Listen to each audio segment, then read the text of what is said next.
And welcome everybody this morning. My name is Steve Adleberg, and I am the Educational Outreach Associate for the JCRC, Jewish Community Relations Council. And I'm just finishing my second week on the job. But it feels great.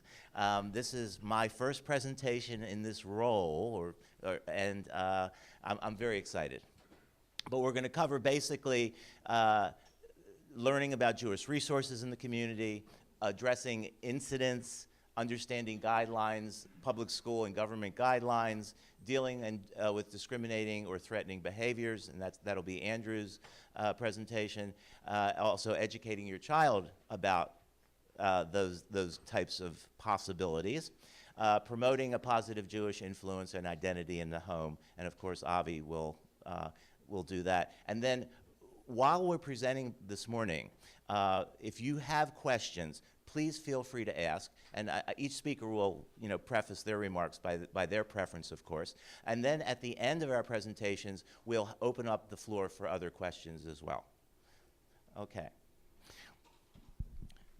So to begin, the Jewish community in Northern Virginia, as many of you know, is a very different animal than most Jewish communities along the East Coast.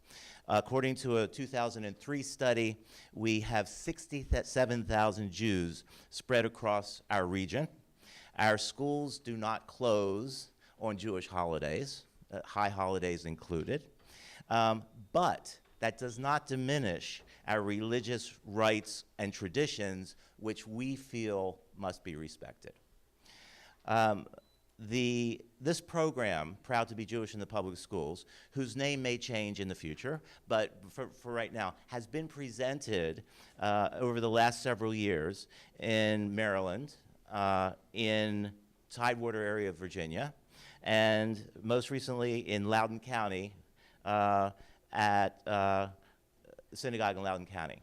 So the history of this program and the need in the Jewish community for programs like this is well established. Oops. To set the stage for Virginia, Virginia was named, little history, best state for public school education in the United States recently, as recently as 2 years ago. In 2009 and 2010, the anti-bullying laws in this state were updated, requiring reporting, safeguarding teachers who report, requiring character education courses, and also incorporating penalties for schools and school systems that violate the code. Bully Police USA, which is a website on your web links page, which is the next to the last page in your packet, has rated Virginia an A++ in that category as far as accommodating diversity in the schools. Character education classes, I know in my experience in Fairfax, and anti-hate pledges, which are part of that training, have been incorporated into many schools' programs. The Jewish community has established educator symposiums, in other words, educating public school teachers, and we represent members of the Jewish community, families in the Jewish community, when conflicts arise and act as liaisons. Local synagogues certainly act as advocates. Rabbis and presidents of boards have acted as liaisons and advocates for Jewish families in the public schools. And of course, we have annually at JCRC, we sponsor the Holocaust education, and that's marked by the annual community-wide Holocaust observance, which this year will take place at the JCC on Little River Turnpike on April 7th from 5 to 8:30 p.m. Since we're talking about schools, we thought we'd start with a pop quiz. All right? Scenario time. Your school is putting on a nativity play to celebrate this winter season. Is this permissible? And what do you do? Response time. Then if it's not permissible, what do you do? All right, well, you're right. The answer is no. It is not permissible. And it is incumbent upon the schools, not only sensitivity-wise, but board-wise and guideline-wise, to recognize holidays, but not to celebrate religious holidays. A nativity play, of course, would represent not only insensitivity, but it would lack a fair balance even between religions that may be represented in a particular school, or even if those religions are not represented in that particular school. Musical programs, however, and many of you will be attending musical programs for after the Thanksgiving holidays in your schools, may include religious songs. However, the school should be striking a balance in religious songs, not songs about Christmas around the world, which had been, and most schools are have adjusted to that.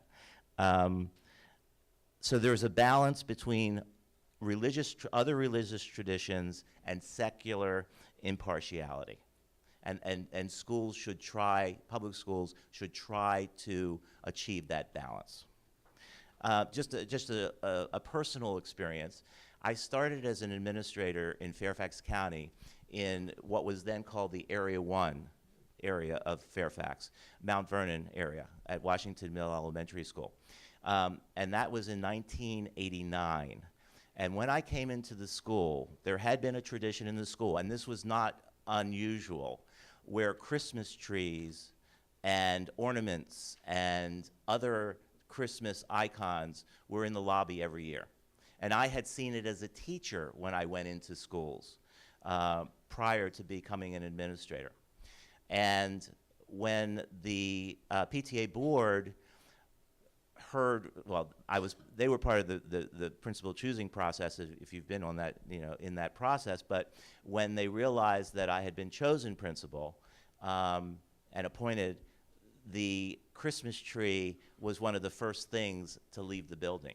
And I did not say a word, but there was a sensitivity on the part of the PTA that a Jewish principal was coming in, and the community knew that, and that things were going to change as far as impartiality with regard to, and the school was changing diversely as well. And that area of the county is very diverse. At that point in time, the diversity was represented by African Americans in our community. But since then, the Hispanic population has grown, and other religions and people of other faiths have also come into that area. So it was a change that was necessary, and it was a change that I certainly didn't initiate personally, but my appointment there helped. Pop quiz question number 2. A group of high school students wants to meet during lunchtime for Bible study. Is this permissible? Yes. Okay, and it is permissible. And with caveats. And the caveats are that according to the Equal Access Act, and this is a federal law of 1984, the clubs or the gatherings have to follow certain guidelines. And these apply to non-curricular clubs across the board, whether they're religiously oriented or not. They all have to be non-discriminatory. So they have to be open to students of all faith. They have to be student-initiated and run, and students have to apply for a space, whether it be a place in the corner of the cafeteria or a room in the school if they have that available. They have to apply to the administration for a space. It's a local controlled event, which means that it's a school by school request by students. Teachers can monitor these gatherings, but they may not participate in these gatherings. Outsiders may not direct, control, or regularly attend such gatherings. And they could be after school, or they could be during lunchtime, but they cannot conflict with the instruction, the main thing of the school, which is curriculum and instruction. And then finally, the meetings must be announced to the whole student body so that everybody has the opportunity to attend. So a little bit more about equal access. So the bottom line on, and especially in high schools, because, and I'll touch on this in a little bit, but in high schools, the bottom line is student expression. And Justice Abe Fortas, who was a Jewish Supreme Court justice appointed by President Johnson in the 60s, said that, in one of his opinions, Tinker versus Des Moines, Iowa School District, said that it can hardly be argued that either students or teachers shed their constitutional rights to freedom of speech or expression at the schoolhouse gate. This has been the unmistakable holding of this court for almost 50 years. And then subsequent opinions, of course, have reinforced that. First Amendment rights for students and teachers and administrators do not leave or are not left behind when you go into school. They must conform to the guidelines of the school board and the rules of student conduct in the school, but they must be respected in the school. So there are pragmatic differences between high school students' rights and, of course, middle school and elementary school students' rights. Their expressions differ just pragmatically by their cognitive levels. However, student expression and teachers and administrators must take note and respect student expression at any level in the public schools and accommodate that expression, whether it's religious or political or whatever. Students have the right to express themselves in a respectful way, as long as it's within the guidelines of the school. Not disrupting instruction and equal access for all religious groups. Pop question number 3. For a homework assignment, students are required to illustrate their winter break activities. Debbie draws a picture of her family lighting the menorah. The teacher posts the classwork on a bulletin board. Should she include Debbie's picture as well as those of her classmates who drew their families at Mass? Of course, of course. And again, it is incumbent upon her to do so. It's not a question. Student work is protected by freedom of speech, First Amendment rights, graduated level of protection across K through 12 in the public schools, and especially if the work fits the assignment. In other words, if the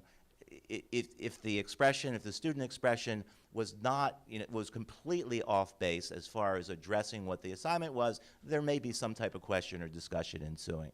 But especially if the expression, the artwork or the poetry, whatever it is a response to an assignment, the teacher has, there's no question about its display. And then, of course, the response of the teacher should be non-discriminatory. In your packet, there are a number of web links that we've included, and among them are federal, state, and local school board policies. I included Falls Church, I included Fairfax County, and I included Arlington, which I think for the most part for this area are the school systems that parents would be most likely to have children in the schools. But you can look if your child attends a school in another area of Northern Virginia. There are guidelines that every school board has adopted with regard to non-discrimination, with regard to bullying, and those are school board level objectives that are published online by every school board. Okay, so government guidelines share things in common. They prohibit teaching religion, but teaching about religion, and the high schools in Fairfax County, I know, have courses of teaching about different religions, are common. Freedom of speech, of course, and First Amendment rights are incorporated in those guidelines. Access to school facilities are incorporated in those guidelines. Ceremonies and observances are incorporated. Excused absences and class attendance are also in those guidelines, and every county has their different attendance regulations. Anti-harassment is included, teaching of controversial topics, and curriculum. So we're talking about U.S. Department of Ed guidelines, the Virginia State guidelines, and then the ones I've just mentioned, Fairfax, Falls Church, and Arlington, Virginia.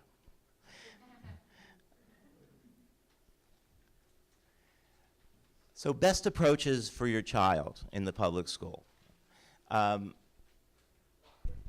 Being proactive is always necessary.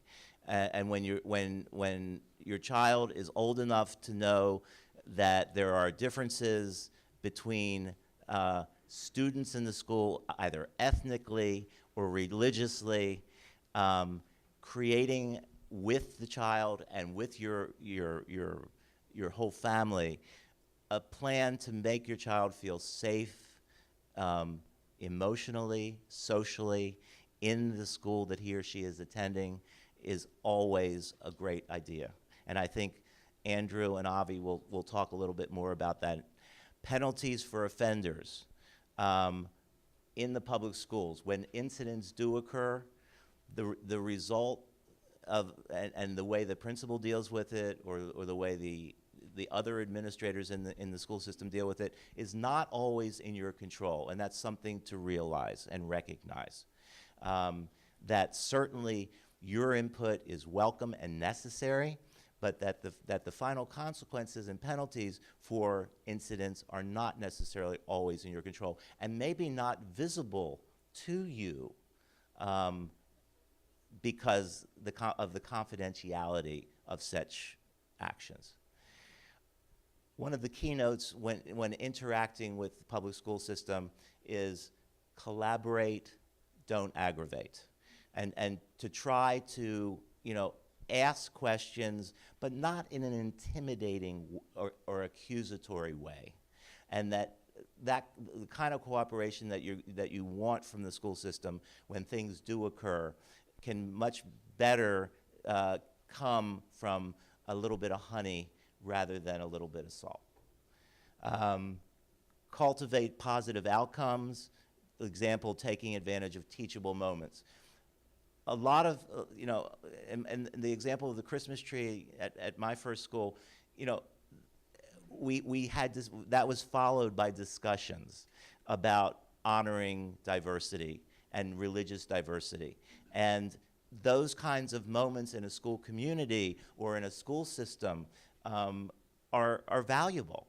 And they will impact not only your situation and your interaction with the public schools, but they will also impact future interactions for other families and other students in either the same school or in the school system.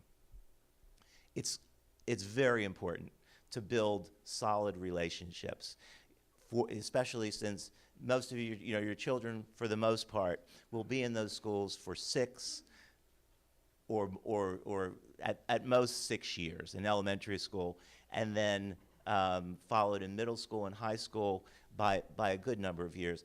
Building relationships with the administration, with the teachers of that school is really important, and will serve you and your children well throughout. and working up the chain of command is very important. Starting with the teacher or the coach or the club activity sponsor, the people who are supervising the children, the students, when an incident may have occurred, or the people who saw it occur. It's always best to start with those people. Don't call the principal or the superintendent or your school board member first. Begin at the beginning. And I think that's where to go. If you don't get the kind of response starting at that point, then follow the chain of command. But I think the people who are working with your children appreciate getting that communication, and for the most part, they will respond to that feedback, and they will work with you in those situations. So to summarize, we need to set realistic expectations and identify concrete outcomes for holiday. For holiday conflicts, students must not be penalized for religious observance. And most boards and schools have outlines for excused absences for those religious observance. And I think Rabbi Schwartzman is going to talk about that, address that issue in the high schools after our panel today. Familiarize yourself with your school district's policies. So when you know the policies and you're raising an issue of something that may happen, you are familiar with that policy. Religious expression, of course, those guidelines are covered in the school board's guidelines and objectives. Equal access is the rule of thumb for religious groups. Proselytizing is not part of those guidelines. Recognizing holidays but not celebrating those holidays is also part of those guidelines. And then incidents, a safety plan for your child, and Andrew's going to follow immediately after this slide. Making an incident or an issue or a concern or a problem a teachable moment for the people that are involved in the school system as well would be appreciated. Penalties for offenders, again, not necessarily in your control or in your realm of knowledge, and collaborating but not aggravating is the best way to go about it.